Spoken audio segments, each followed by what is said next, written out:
Welcome to the Salmon Runs YouTube. Enjoy the video. In this video, I will explain how to make mushroom soup powder. First, choose fresh, firm mushrooms and gently clean them with a brush or damp cloth. Avoid washing them directly to prevent excess moisture. Next, slice your mushrooms thinly, aiming for about 1/8 to 1/4 inch thickness for even drying. This step is crucial for efficient dehydration and a consistent final product. Ensure all slices are uniform. Once sliced, arrange your mushrooms in a single layer on dehydrator trays or baking sheets. Dehydrate them at around 125 degrees Fahrenheit until completely dry and brittle, usually taking 6 to 10 hours.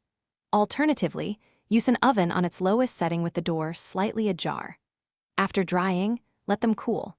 Then, grind the brittle mushrooms into a fine powder using a coffee or spice grinder for the best texture. Now, add flavor to your mushroom powder. Mix in your favorite dried herbs and spices like garlic powder, onion powder, and a pinch of black pepper. For a richer soup, include a small amount of dried vegetable broth powder.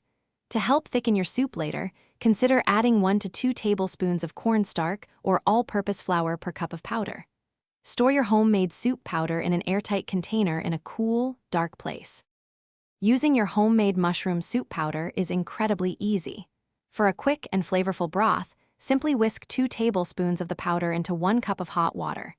You can adjust the amount of powder to achieve your desired thickness and intensity of mushroom flavor.